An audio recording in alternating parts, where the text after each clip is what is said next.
Assalamualaikum warahmatullahi wabarakatuh. Lanjut lagi ke materi, ini masih berhubungan dengan asam basa. Materinya yaitu kelarutan dan hasil kali kelarutan. Tapi sebelum masuk ke situ, kita harus paham dulu apa pengertian larutan. Jadi, campuran dalam zat kimia itu dibagi menjadi dua, yaitu campuran homogen dan campuran heterogen. Yang homogen itu sejenis, yang heterogen itu beda jenis. Oke, campuran itu dibagi dua, ada yang homogen yang sejenis, ada yang heterogen yang berbeda jenis. Kemudian dalam kimia juga kita membahas terkait campuran ini ada tiga. Yang pertama ada suspensi, yang kedua ada koloid, yang ketiga ada larutan. Jadi ada tiga jenis campuran dalam kimia, yaitu ada suspensi, koloid, dan larutan. Suspensi ini dia tidak bercampur, contoh pasir dan air. Ini tidak bercampur, namanya suspensi. Sedangkan koloid, dia posisinya tersebar secara merata, terdispersi. Ya, contohnya misalkan bikin kopi ditambah air, atau susu ditambah air. Ini namanya koloid. Ini ada materi tersendiri nanti. Yang ketiga, contohnya dalam larutan, misalkan garam ditambah air. Nah, ketika garam ditambah air dilarutkan, maka akan tercampur sehingga garamnya terlalu dalam air, bentuk fisik garamnya tidak terlihat. Oke, kita akan masuk ke yang larutan. Jadi larutan ini terdiri dari dua penyusun, ada pelarut, ada zat terlarut. Pelarut ini yang melarutkannya, biasanya kita menggunakan air. Zat terlarut berarti zatnya. Zat terlarut ini bisa berupa padatan, bisa berupa cairan. Misalkan tadi garam dan air, berarti zat terlarutnya adalah garam. Oke, pelarut biasanya bentuknya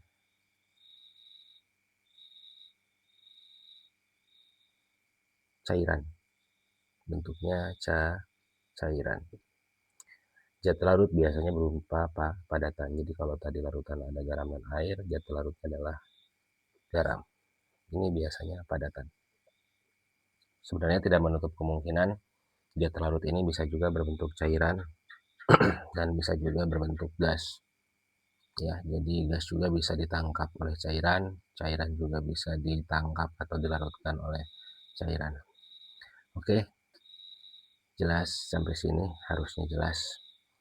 Kalau bahasa lainnya, zat larut ini namanya solut. Pelarut ini namanya solvent. Ada solut dan solvent. Oke, kita bahas pelarutnya. Pelarut yang umum dikenal ada dua. Ada polar dan non polar. Polar ini terlarut dalam air ya. Terlarut dalam air. Berarti pelarutnya air ya. Non polar ini tidak terlarut dalam air. Lawannya air apa? Terlarut dalam, kita anggapnya minyak lah ya, yang mudahnya. Dan air dan minyak tidak saling bercampur. Kalau dia larut dalam air, pasti dia tidak bisa larut dalam minyak. Kalau dia larut dalam minyak, pasti dia tidak bisa larut dalam air. Walaupun ada beberapa zat yang dia bisa larut dalam keduanya ya. Polar itu terlarut dalam air, Non-polar tidak terlarut dalam air, yaitu terlarut dalam minyak. Zat terlarut juga ya akhirnya dibagi menjadi dua. Sama, ada zat terlarut polar yang tadi yang terlarut dalam air, ada zat terlarut non-polar. Dan biasanya pasangannya, jika zat terlarutnya polar, maka pelarutnya juga pasti harus menggunakan yang polar. Jika zat pelarutnya non-polar, maka pelarutnya juga harus non-polar. Oke, bagaimana zat terlarut polar yang dilarutkan dalam non-polar pasti tidak bercampur. Begitu pula zat larut non-polar dilarutkan dalam pelarut polar tidak akan tercampur. Oke, sini sudah bahas ada yang homogen sejenis ya, campuran sejenis, ada heterogen berbeda jenis. Jadi kata-kata homo itu ya dari sini karena dia suka sesama jenis. Kalau yang normal kita hetero. Hetero itu berarti laki-laki suka sama perempuan, perempuan suka sama laki-laki. Nyambungnya ke situ malah ya. Oke, di sini campuran ada 3 jenis suspensi, koloid dan larutan. Saya kasih contoh sederhananya. Sebenarnya banyak ini pasir batu yang nggak mungkin larut dalam air. Kopi, susu, teh, dia terdispersi secara sempurna di dalam larutan. Jadi masih terlihat zat larutnya tuh masih nampak. Sedangkan larutan ini zat larutnya sudah tidak nampak, bercampur secara sempurna dengan air. Seperti garam ini ketika dilarutkan udah seakan-akan hilang, padahal tidak hilang, dia hanya mengion atau terionisasi. Oke, di sini kita membahas terkait larutan, terdiri dari dua, ada pelarut solvent, ada zat larut solut. Ketika tadi saya kasih contoh garam dan air ini, pelarut ini garam, zat larut ini garam, pelarut ini air. Biasanya pelarut ini umumnya bentuknya cairan. Zat larut walaupun bisa bentuk cairan, gas, tapi umumnya bentuknya padatan. Dan ini paling gampang membedakannya, pelarut ini biasanya banyak, jumlahnya banyak. Zat larut biasanya jumlahnya sedikit. Nah, ini nanti akan berhubungan dengan materi yang kita bahas, kelarutan dan hasil kali kelarutan. Oke, di sini dilihat sifatnya, baik pelarut maupun zat larut, ada yang polar dan non-polar sama. Ya, polar itu larut dalam air, non-polar tidak larut dalam air. Oke, gitu. Jelas ya. Kita masuk ke materi. Kita bahas dulu kelarutan.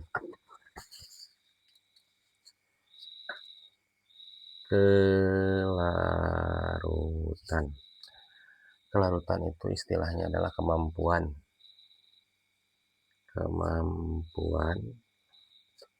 suatu zat dapat terlarut, kemampuan suatu zat dapat terlarut pada suatu pelarut ya, pada suatu pelarut pada suhu tertentu, pada suhu dan tekanan tertentu.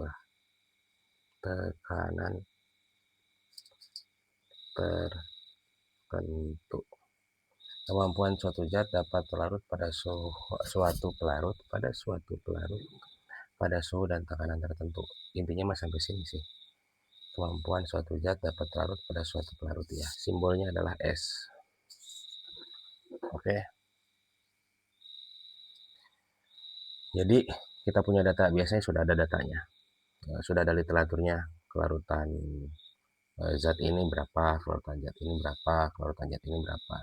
Jadi sebenarnya bisa diuji coba, bisa juga kita melihat literatur. Oke. Kemudian ada juga istilah terkait, kita lihat dulu ya secara teoritis ya.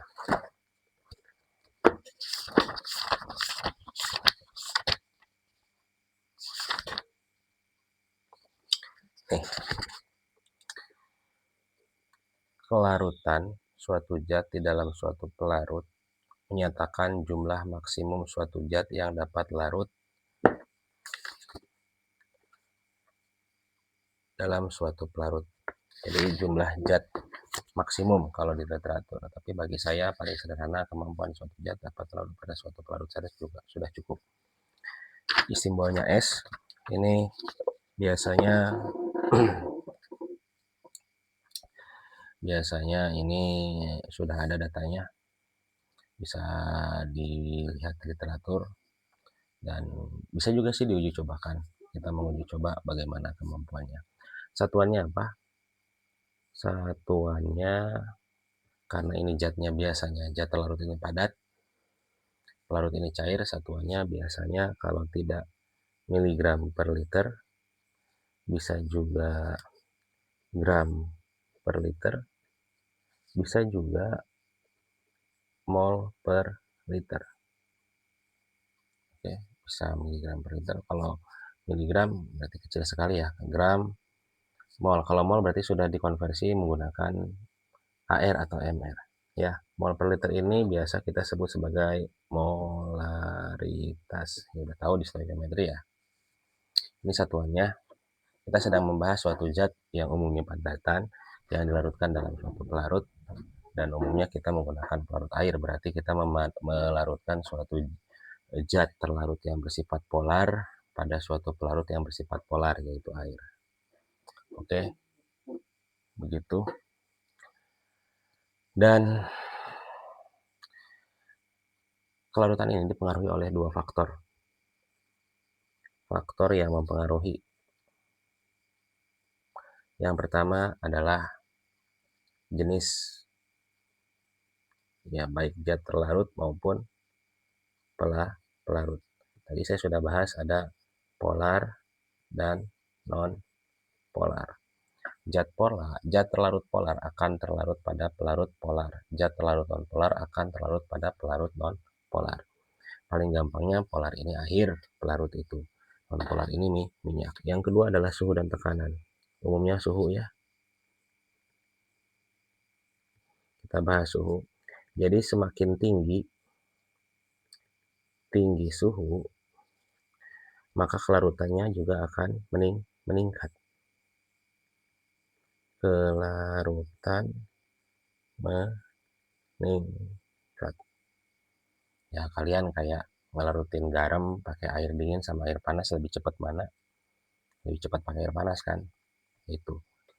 Karena ketika dipanaskan, berarti partikel-partikel itu akan mudah terion, mudah pecah, dan mudah terlarut dalam pelarutnya.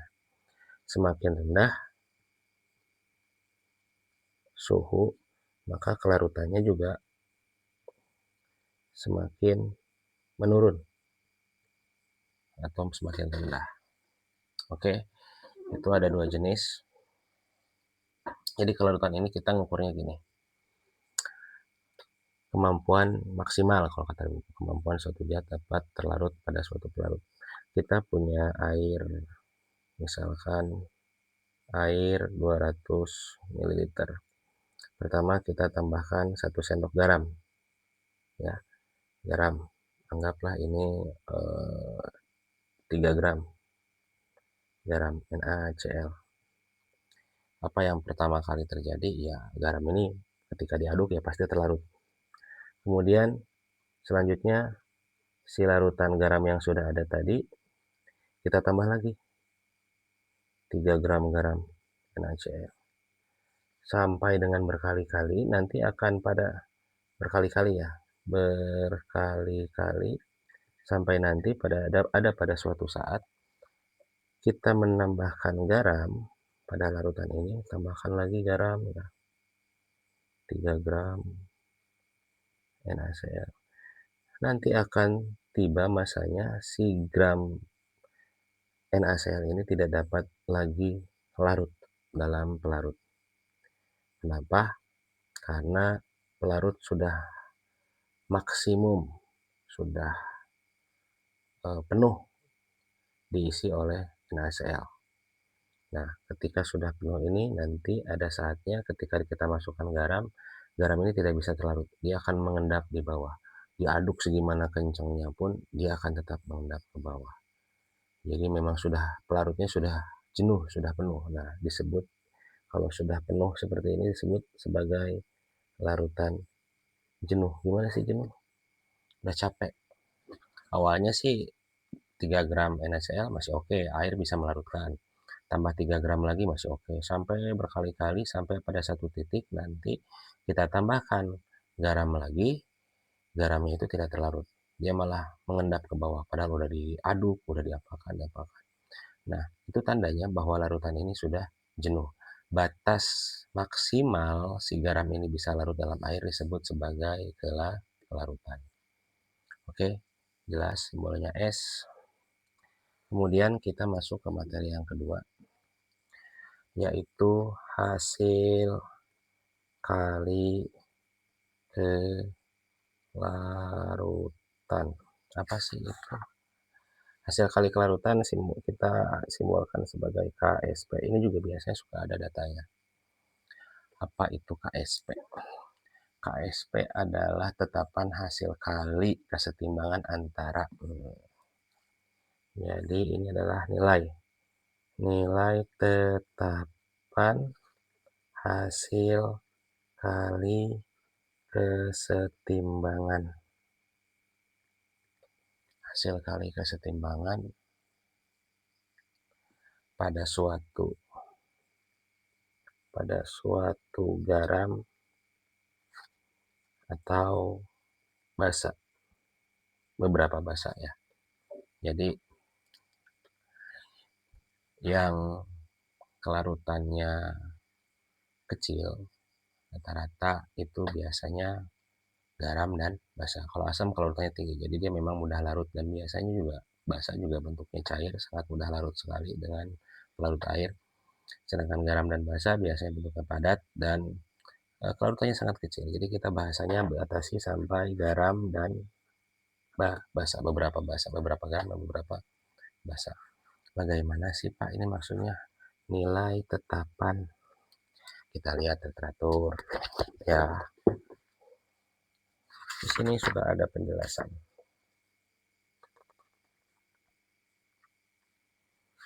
Yang sesuai pembahasannya.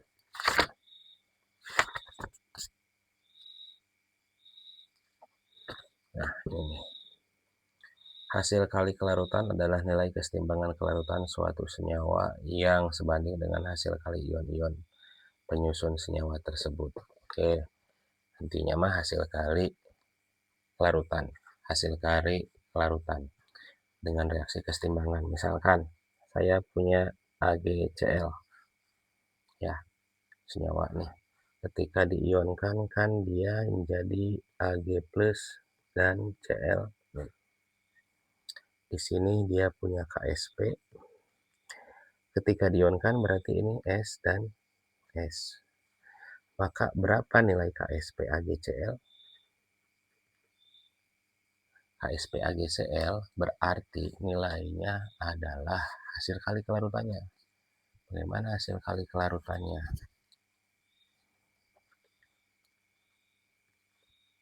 S dikali S. S dikali S, konsentrasi air Ag dikali konsentrasi ion Cl. Koefisiennya berapa? 1, koefisien 1, berarti S pangkat 1. Jadi dipangkatkan dengan koefisiennya. S dikali S berarti S pangkat 2. Jelas, jadi KSP-nya adalah S pangkat 2. Bagaimana kalau contoh yang lain? Ag2CRO4 contoh. CRO4. Ketika kesetimbangan, maka dia menjadi Ag+ dan CRO4 2-. Kita lihat Ag-nya di kiri ada 2, berarti koefisien di sini 2. CRO4 di kiri ada 1, CRO4 di kanan ada 1. Ag+, CRO4-nya 2-. Karena ada 2 koefisiennya berarti 2+, ini 2- sudah seimbang ya. Maka KSP-nya bagaimana? Ini koefisiennya ada 2S ya. Ini 2S, ini S. Berarti 2S pangkat 2, koefisiennya 2. S pangkat 1. 2S pangkat 2, 2 pangkat 2, 4. S pangkat 2 dikali S pangkat 1. maka didapatkan 4S pangkat 3.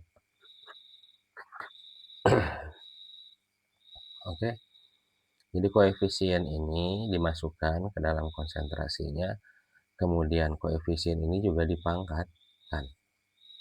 Ini koefisiennya 1, ya sudah 1 di sini, pangkatnya 1 ya 1. Oke, jadi koefisien dimasukkan ke dalam konsentrasi hasil kali kelarutannya, koefisien juga dipangkatkan sebagai angka pangkat. Oke, kita kasih contoh lagi yang lain. Misal sini aja, latihan untuk cari nilai KSP. Apa lagi ya? Oh, Ca3PO4 2 kali. Ca3PO4. Ketika diionkan kan Ca 2 plus, PO4 3 min. Ca-nya ada berapa? Ada 3. Berarti di sini 3.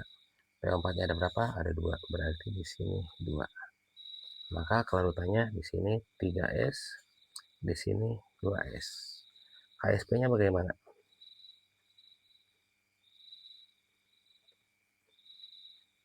Maka KSP-nya adalah 3S pangkat 3. 3S-nya dimasukin, koefisiennya dipangkatkan, dikali 2S pangkat, koefisiennya 2.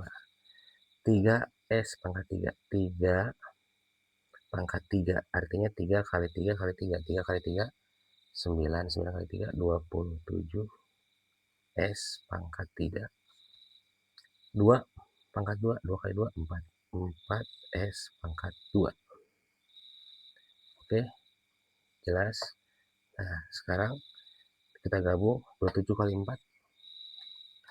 27 kali 4. 27 dikali 4. 108. 108 S pangkat 3 kali S pangkat 2, karena basisnya sama, berarti S pangkat 3 tambah 2, 5. Dikali, tapi kalau untuk pangkat, ketika operasi basisnya dikali, di pangkat ini dijumlahkan. Berarti ini jawabannya 108 S pangkat 5. Itu ya, untuk mencari nilai kelarutan dan hasil kali kelarutan atau hubungan antara keduanya. Sama, KSP pun biasanya sudah ditampilkan di tabel. Sudah ada. Bisa juga kita, soalnya itu kita bisa gini. Kita diketahui S-nya, kelarutannya. Yang ditanyakan KSP-nya berapa? Bisa. Jenis yang kedua, diketahui KSP-nya. Yang ditanyakan adalah S-nya. Bisa seperti itu. Ya, jadi di soal seperti itu. Bisa jadi seperti itu contohnya. Nah, Pak, Bapak kan udah ngasih contoh bagaimana cara mencari KSP dari nilai S. Bagaimana kalau kita balik?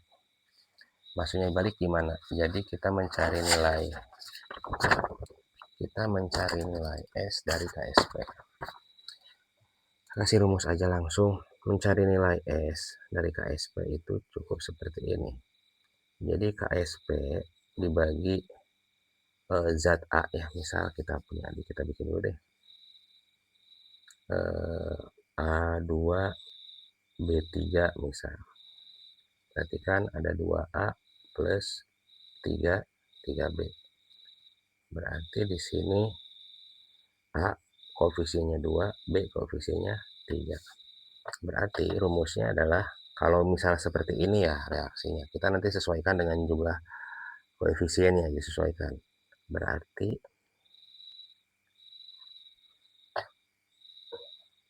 A pangkat 2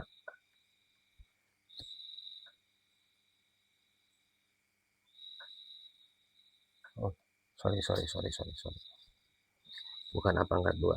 Berarti 2 yang A pangkat 2 dikali 3 pangkat 3. Koefisien dipangkatkan koefisien sendiri, koefisien dipangkatkan koefisien sendiri. Ini yang A, ini yang B. Kemudian dikali keduanya. Dan di sini 2 ditambah 3. 2 ditambah 3.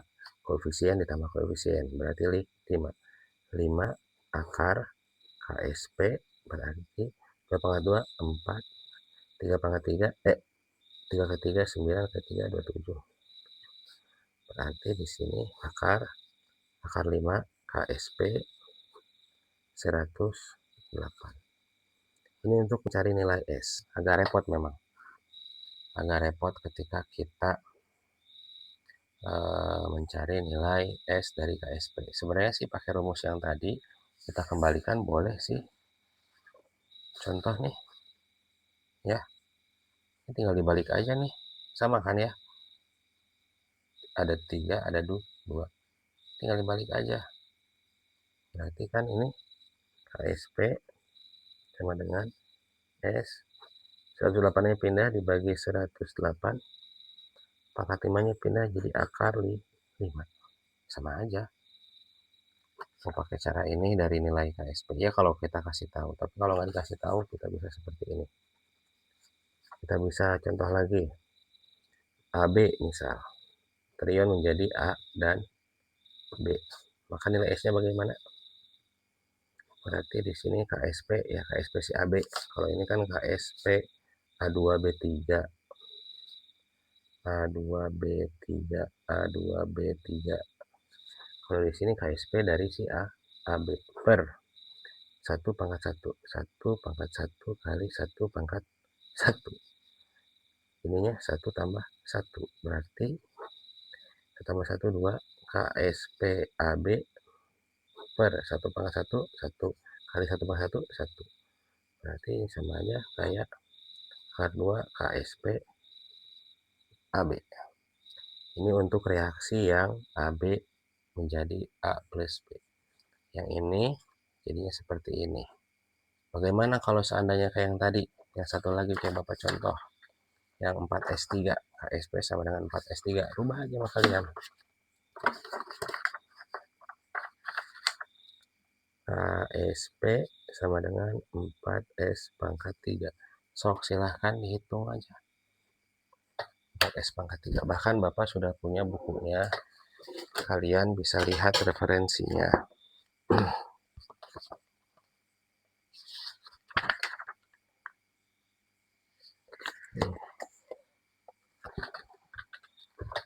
Ya, jadi kalau ionnya sama, koefisien 1, S pangkat 2, jika ada satu senyawa atau satu zat yang koefisiennya 2, 4S pangkat 3, ini juga 4S pangkat 3. Bagaimana kalau ada satu senyawa atau satu zat yang koefisiennya 3, berarti 27S pangkat 4.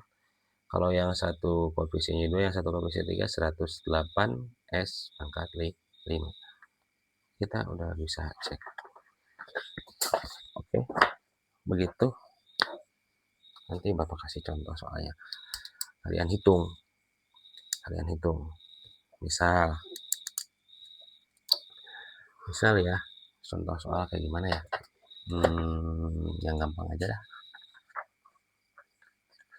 KSP dan hasil KSP.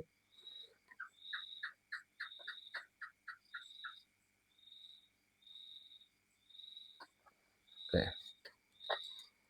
Misal kelarutan AgCl itu 10 pangkat minus 5 molar, atau artinya mol per liter. Pertanyaannya berapa KSP-nya? Tadi saya bilang kita bikin reaksinya dulu. AgCl menjadi Ag plus Cl. Di sini S. Larutan ya, kalau kasih AgCl berarti di sini S, di sini S. Jadi sudah dihitung bahwa KSP AgCl sama dengan S pangkat koefisien 1 dikali S pangkat koefisien 1. Maka berapa nilainya? S pangkat 2.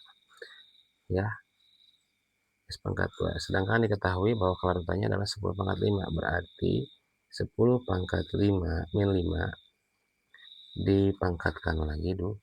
Berapa hasilnya? 10 pangkat min 10. Berarti nilai KSP-nya ini 10 pangkat min 10. Misal lagi contoh. kelarutan Ag2CrO4 tadi ya, misalkan 10 pangkat min 6 M. HSP-nya berapa? Tadi sudah tahu Ag2CrO4 ini kalau seandainya diionkan jadi 2Ag plus CrO4 2 min 1. S berarti ini 2S, di sini S. Oke, HSP-nya P 2S pangkat koefisien 2 dikali S. 2 pangkat 2, 4 S pangkat 2 dikali S, jadi 4 S pangkat 3. Kelarutannya berapa? 10 min 6. Berarti 4 10 min 6 pangkat 3. 10 pangkat min 6 dipangkatkan lagi 3, artinya 4 kali 10 min 6 kali 3, 18. 4 kali 10 min 18, berarti 4 kali 10 min 18. Atau 0,000, oh banyak banget.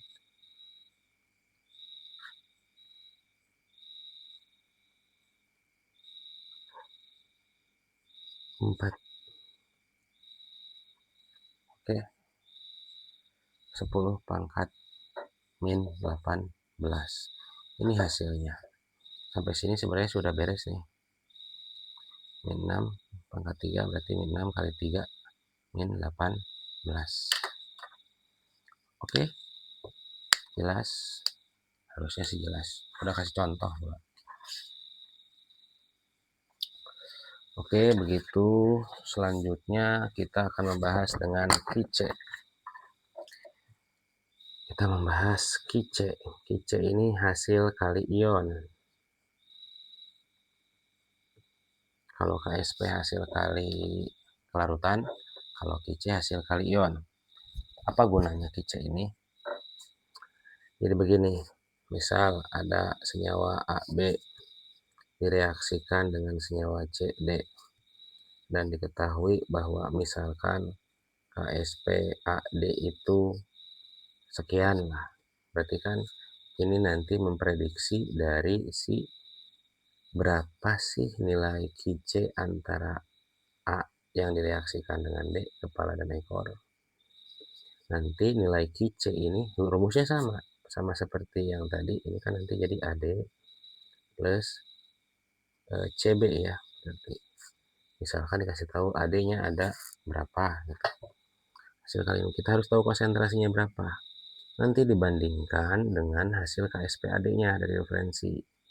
Lalu ada ketentuan, jika KSP-nya sama dengan Kice nilainya, berarti ini namanya larutan tepat jenuh. Oke, jika KSP-nya sama dengan Kice.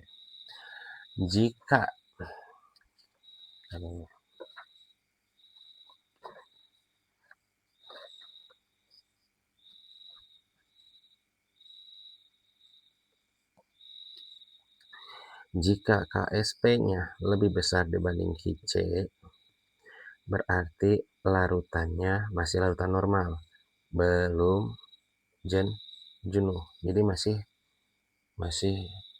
larut. Jika KSP-nya lebih kecil dari Kice, maka larutannya lewat jenuh.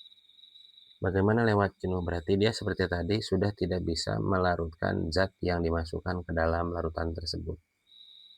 Ya, lewat jenuh, sangat lewat jenuh. Sehingga nanti terbentuk endapan atau padatan di bawah larutan.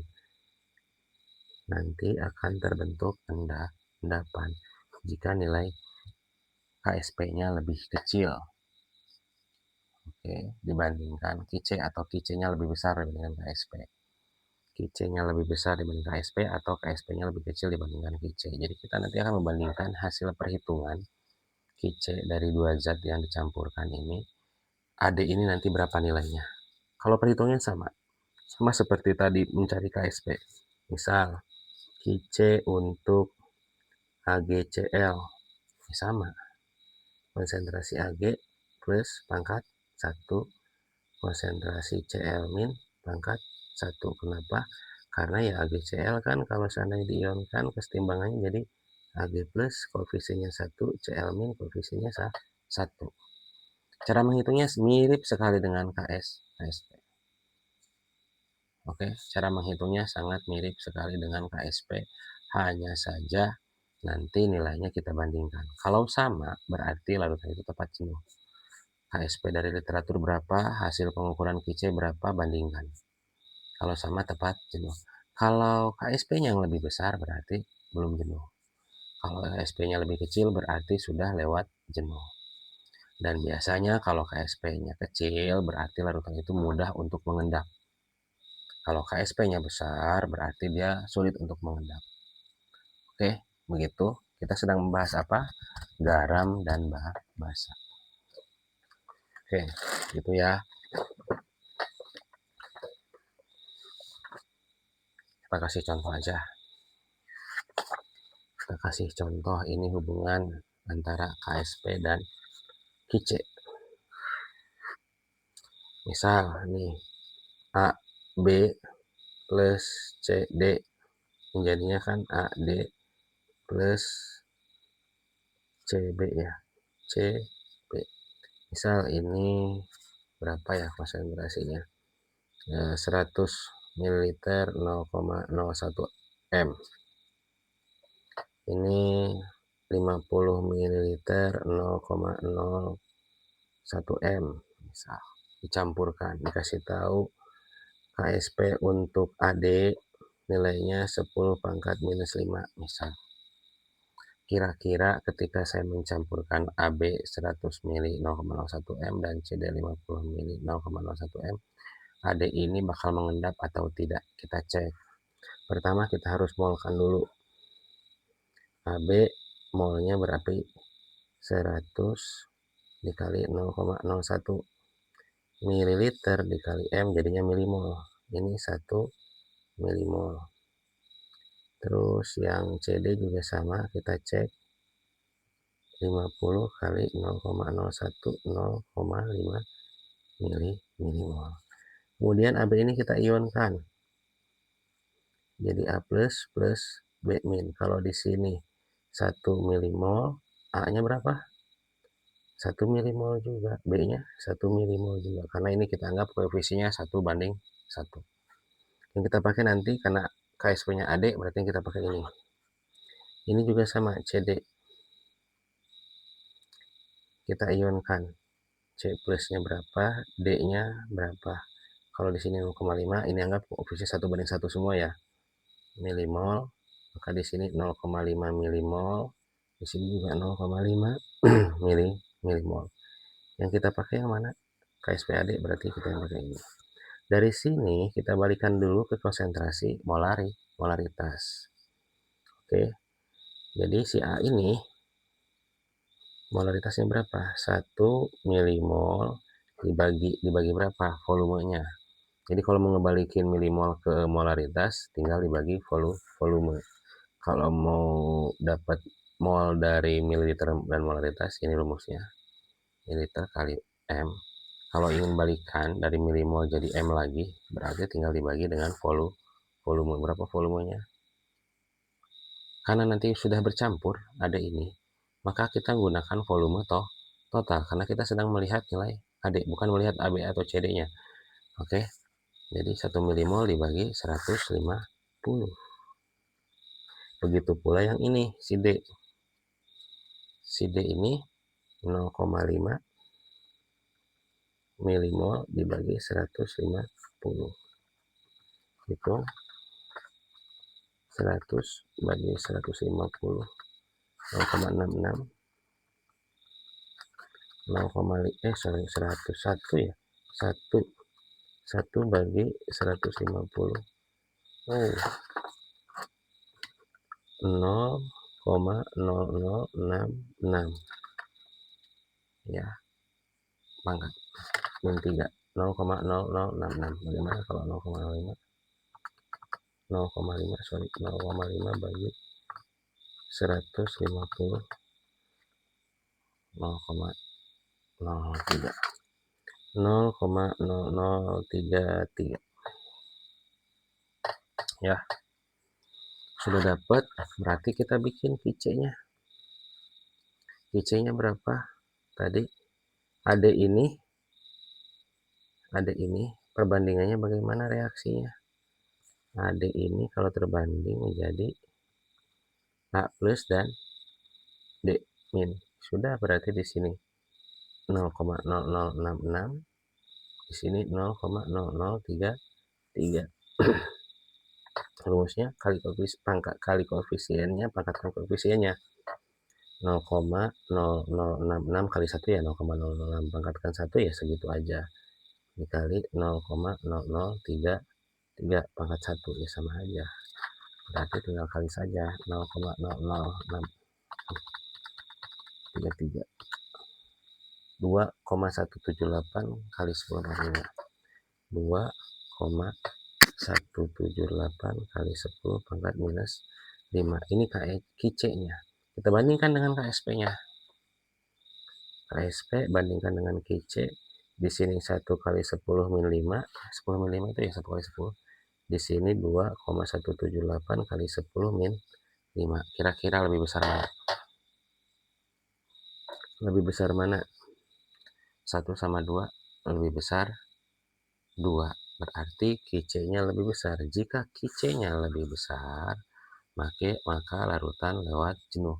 Maka nanti pencampuran ini akan terjadi endapan. Maka terjadi endapan atau bahasanya lewat jenuh.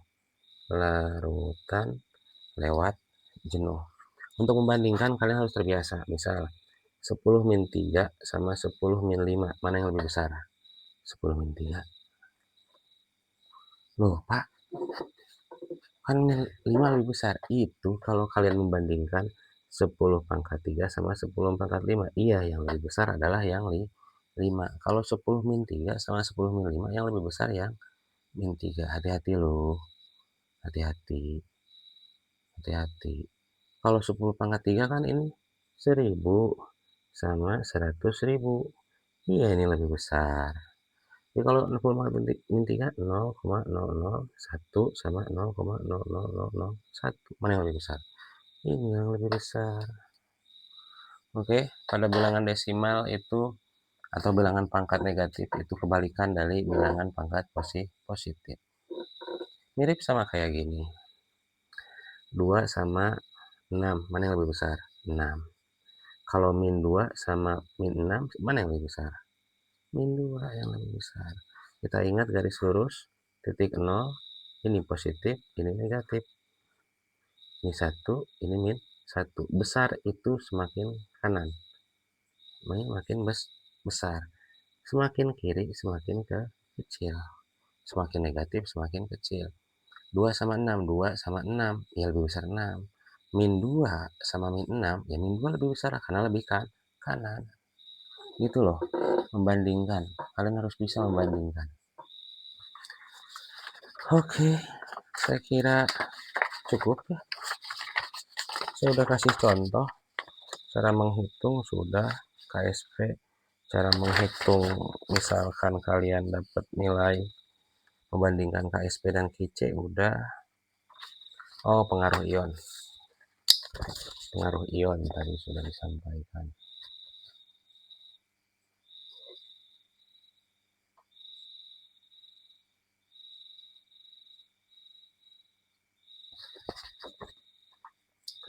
Pengaruh ion senama.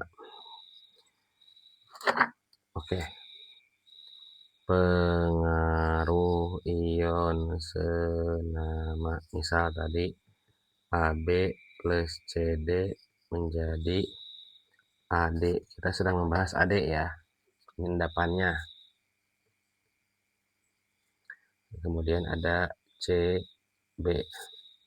Pengaruh ion senama. Misalkan tiba-tiba saya nambahin dalam larutan ini ya. Dalam larutan dia. Saya nambahin masukin, ada endapannya kan. Saya masukin AE gitu. Ada senama kan? Senama siapa? Dari si A. Atau saya nambahin misal FD. Ada senama dari siapa? Dari senyawa D. Maka penambahan senyawa ini adalah memperkecil kelarutan atau S. Jadi kelarutannya semakin kecil atau bahasanya berarti memperbanyak endapan. Jadi makin larutnya makin kecil. Tapi kalau seandainya saya tambahkan air, diencerkan ya, encerkan, diencerkan. Maka ini dia memperbesar kelarutan sehingga endapan yang terbentuk nanti akan semakin berkurang. Endapan berkurang. Kalau di sini endapannya nanti malah bertambah. Jadi di sini dua perlakuan berbeda. Kalau dimasukkan senyawa yang lain yang sejenis, kan kita endapannya AD nih. Ini AD ini endapan AD. Kita tambahin ada yang sejenis A-nya atau yang sejenis D-nya, walaupun senyawanya berbeda dari yang awal ini. Karena sejenis, maka penambahan ini akan memperkecil kelarutan. Sehingga endapan ini akan terus bertambah. Berbeda cerita ketika kita menambahkan air atau diencerkan. Maka si endapan ini lama-kelamaan akan berkurang, akan terlarut kembali. Endapannya akan berkurang. Memperbesar kelarutan. Gitu aja sih yang mau saya sampaikan. Saya kira cukup materi ini. Kalian tinggal coba pahami pelan-pelan apa yang saya sampaikan, apa itu pengertian kelarutan, apa itu hasil kali kelarutan, dan apa itu hasil kali ion, bagaimana syarat-syaratnya untuk adanya endapan, syarat-syarat untuk tepat jenuh, syarat-syarat untuk belum jenuh, berarti belum ada endapan, itu gimana perbandingan nilai KC dan KC-nya. KC dan KSP, bukan KC. Dan ini tuh biasanya digunakan untuk pengendapan bertingkat, untuk pemisahan suatu zat dengan pengendapan bertingkat. Biasanya yang disetting dengan pH. Oke, biasanya nanti nyambung dengan pH. Tadi saya sudah bilang bahwa endapan ini biasanya garam dan basa. Garam berarti tidak ada H dan tidak ada OH. Kalau basa ada OH biasanya. Nah, OH ini kan bisa mengukur nilai pH. Jadi OH ini berhubungan dengan pH. Biasanya lewat pOH dulu ya. pOH dulu baru nanti ke pH. Misalkan saya punya ada Fe OH 3 kali. Kemudian ada Cu OH 2 kali. Kemudian ada Pb OH 2 kali. Misalkan bagaimana cara untuk memisahkan Fe, Cu, dan Pb pada suatu sampel sehingga nanti dia mengendapnya berbeda-beda, tidak berbarengan. Maka akan disetting pH-nya sesuai dengan nilai KSP ini. KSP Fe-nya berapa, KSP Cu-nya berapa, KSP Pb-nya berapa. Sehingga nanti pengendapannya disebut sebagai pemisahan ya. Teknik pemisahan pengendapan bertingkat. Bertingkat berdasarkan pH.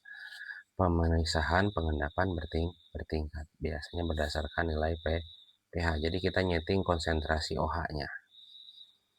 Ya, garam ada lagi sesuainya. Biasanya kalau asam tidak ada yang diendapkan. Semua asam umumnya larut dalam air. Semua basa, tidak semua basa, beberapa basa larut dalam air, beberapa mengendap. Garam beberapa, mati lampu. Garam beberapa tidak larut dalam air. Bukan tidak larut ya, kalau larutannya kecil.